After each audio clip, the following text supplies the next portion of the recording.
तीसरे शब में और सारे लोग यानी पहले दूसरे तीसरे दिन और ज्यादा लोग जमा हो गए। तो फिर अल्लाह के रसूल सल्लल्लाहु अलैहि वसल्लम मस्जिद में आए कि तरावी की नमाज फर्ज है या सुन्नत, ये बताना इतना अहम कि इशा की नमाज के फौरन बाद अगर आप 8 रकात तरावी अदा करते हैं।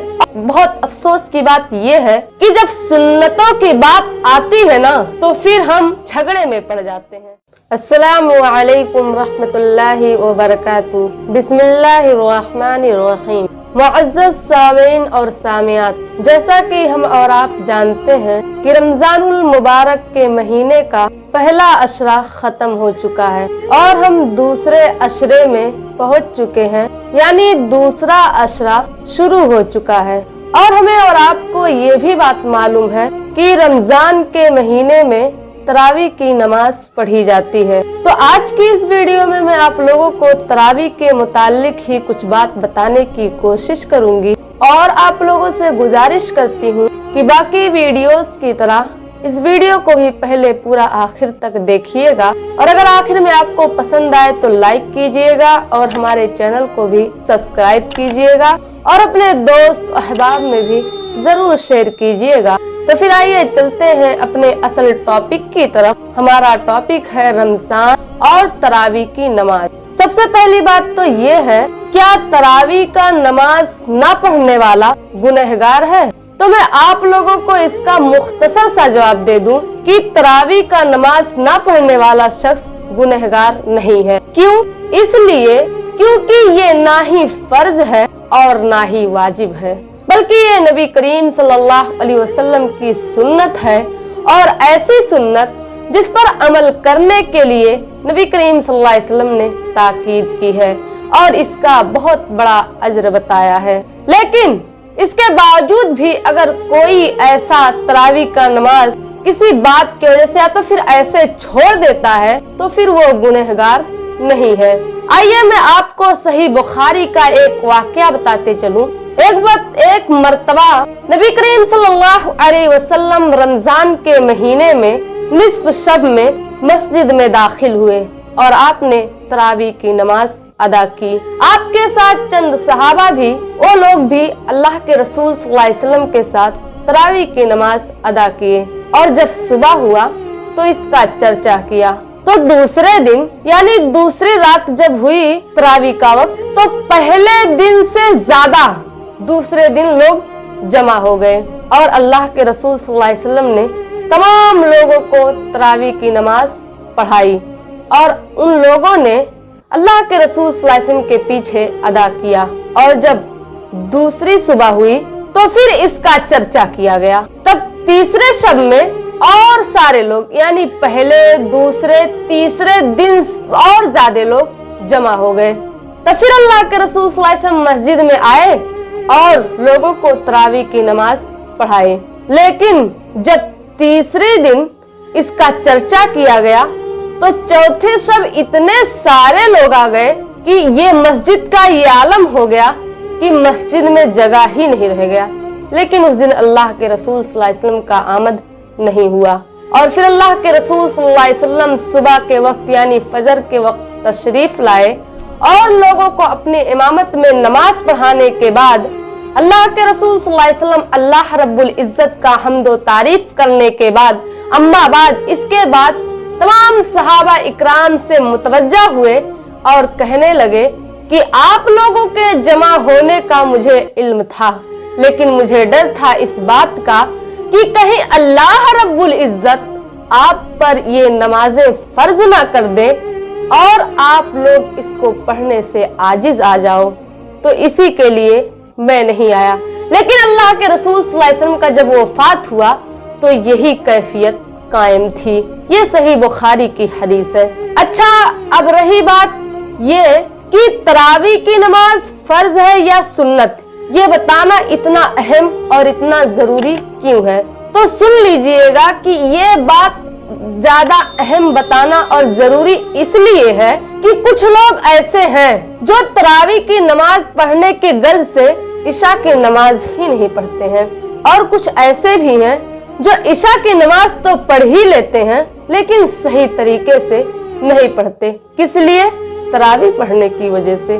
तो मैं आप लोगों को बताते चलूं कि फर्ज नमाज ये सबसे ज्यादा अहम है और फर्ज नमाज सबसे पहले आता है। इसीलिए आपको चाहिए कि आप फर्ज नमाज की अहमियत को समझें और उसको लाजिम करके उसको अच्छे तरीके से पढ़ने की कोशिश करें। अब मेरा यहाँ बताने का ये मकसद नहीं है कि तरावी की नमाज अहमियत ही नहीं रखती है या फिर तरावी का नमाज पढ़ा ही ना जाए। मेरा ये मकसद बिल्कुल नहीं है। जैसे कि आप बिदअतों के मामलात में बहुत जोशो खरोश से काम लेकर ये कहते हो कि हम अल्लाह की ही इबादत करते हैं, तो ऐसे ही सुन्नत के मामले को भी फॉलो करो जोशो खरोश के साथ।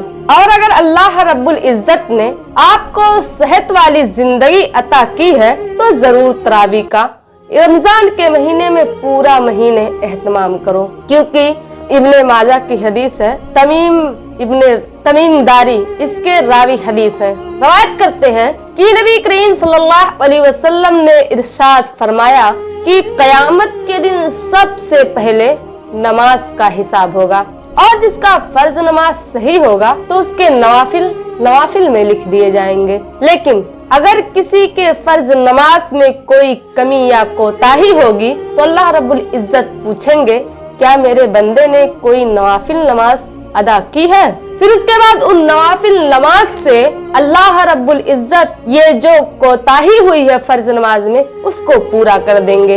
इसी तरीके से तमाम आमाल का मुहासबा किया जाएगा। तो रसूलुल्लाह सल्लल्लाहु अलैहि वसल्लम की ये हदीस है। तो नवाफिल और क़यामुल लैल और तहज्जुद ये मुस्तहब है और इसके पढ़ने की फजीलत है। तो ये रसूलुल्लाह सल्लल्लाहु अलैहि वसल्लम की हदीस जो अभी मैंने आपके खिदमत में पेश किया है, इससे तो आपको नवाफिल और तरावी और इन तमाम नमाजों की अहमियत का अंदाजा तो हो ही गया होगा। देखिए, क़यामुल लैल, तहज्जुद और तरावी और नमाज़े चाश, ये सारी नमाजें जो हैं, ये नमाजें हमारी कमी और कोताही को क़यामत के दिन पूरा करेगी। बहुत से लोग ऐसे भी हैं जो बहुत ही कॉन्फिडेंस के साथ ये बात कह देते हैं कि हमने फर्ज नमाज हमेशा से अदा की है, लेकिन पिछले सालों में बहुत बार ऐसा होता है कि वो फर्ज नमाज छोड़ देते हैं। और फर्ज नमाज हम हो या आप, हर किसी से छूट जाता है। और कभी कभार तो ऐसा भी होता है कि हम फर्ज नमाज तो अदा कर ही लेते हैं लेकिन अच्छे तरीके से नहीं अदा करते, और अगर इसकी गिनती की जाए ना तो फिर शायद गिनती में ही नहीं आएगा। इसीलिए ये गोल्डन मौका है हमारे लिए तरावी की नमाज अदा करने का और उसे पढ़ने का, उसका एहतमाम करने का। ये सबसे बेहतरीन मौका है हमारे और आपके लिए। इसीलिए आपको चाहिए कि आप तरावी की नमाज पढ़ें। शायद यही आपकी नेकी आपको रोज़े क़यामत यानी रोज़े महशर में आपको बचा ले, और आपके कौन से अमाल कब आपके कैसे काम आ जाए इसके बारे में तो आप सोच भी नहीं सकते हैं। तो फिर आइए देखते हैं तरावी और तहज्जुद और क़यामुल लैल, इसमें क्या फर्क है, आइए जानने की कोशिश करते हैं। तो तरावी की नमाज, जैसे मसलन आप समझ लीजिए कि इशा की नमाज के फौरन बाद अगर आप 8 रकात तरावी अदा करते हैं और उसके बाद 3 रकात वित्र, तो इसे तरावी की नमाज कहा जाता है। और रही बात क़यामुल लैल की, तो क़यामुल लैल उस नमाज को कहते हैं कि आदमी रात में किसी भी हिस्से में उठकर 8 रकात नमाज अदा करे और आखिर में 3 रकात वित्र पढ़ ले, तो इसे क़यामुल लैल कहते हैं। और तहज्जुद उसको कहते हैं कि आदमी रात के आखिरी हिस्से में यानी फजर होने से पहले उठ के 8 रकात नमाज पढ़े और आखिर में 3 रकात वित्र पढ़े, तो फिर इसको तहज्जुद कहते हैं। अच्छा, तरावी पढ़ने के बाद क्या तहज्जुद पढ़ा जा सकता है? इसके बारे में उलमा इकराम की अक्सरियत है, यानी उलमा इकराम का इस बारे में इत्तेफाक है कि तरावी की नमाज पढ़ने के बाद अगर कोई चाहता है कि वो तहज्जुद की नमाज भी अदा करे तो बिल्कुल ऐसा कर सकता है। लेकिन तरावी के बाद शर्त इस बात की है कि तरावी के बाद वो 3 रकात वित्र नहीं पढ़ेगा। क्यों? इसलिए क्योंकि वित्र के बाद कोई भी नमाज नहीं होती फजर से पहले, इसीलिए उसे चाहिए कि वो वित्र की नमाज ना पढ़े और जब रात में उठ के तहज्जुद अदा करे उसके बाद वित्र की नमाज अदा करे तो पढ़ सकता है, लेकिन तरीका ऐसा होना चाहिए।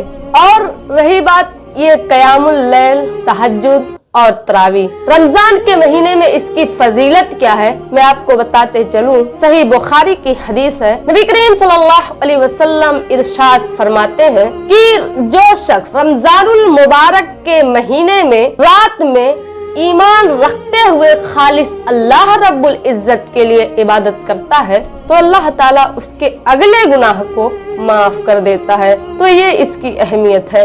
लेकिन बहुत अफसोस की बात ये है कि जब सुन्नतों की बात आती है ना तो फिर हम झगड़े में पड़ जाते हैं और ऐसे ऐसे मसले खड़े कर देते हैं कि वो मौका ही हमारे हाथ से निकल जाता है। जैसे कि ये रमजानुल मुबारक का महीना अल्लाह रब्बुल इज्जत ने हमें अता किया है।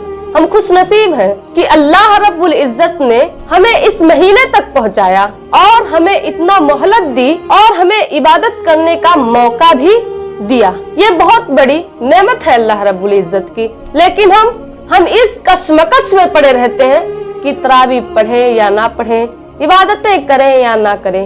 इसी चीज में पढ़ते हुए हमारे हाथ से ये बाबरकत महीना हमारे हाथ से निकलते चला जाता है। अभी पहला अशरा खत्म हुआ, दूसरा खत्म हुआ और तीसरा भी इसी तरीके से खत्म हो जाएगा और हमारे हाथ से निकलते चला जाएगा और हमारे हाथ कुछ नहीं आएगा। पता है इसकी सबसे बड़ी वजह क्या है? बिदअतों के सबसे बड़े नुकसानात यही हैं। क्यों? इसलिए क्योंकि हम जो बिदअतों के मामलात में पढ़ के इतना ज्यादा थक जाते हैं कि जब सुन्नत की बारी आती है ना तब हम निढाल हो जाते हैं और फिर हमारे पास करने की ताकत नहीं होती और यही सोचते रहते हैं तरावी पढ़ने जाऊं या ना जाऊं, तहज्जुद अदा करना चाहिए या फिर नहीं, इसी में पड़े रहते हैं। लेकिन हमें चाहिए कि हम तरावी की नमाज पढ़ें, ज्यादा से ज्यादा नवाफिल का एहतमाम करें और हमें तरावी की नमाज भी पढ़ना चाहिए। मैं आपसे बार बार कहती हूँ कि ये गोल्डन चांस हमारे लिए है, इसीलिए हमें चाहिए कि हम अदा करें, क्योंकि हमें पता नहीं कि अगले रमजान में अगला रमजान हमें नसीब होगा भी या नहीं। इसीलिए हमें ज्यादा से ज्यादा इबादत करके अल्लाह रब्बुल इज्जत को राजी और खुश कर लेना चाहिए।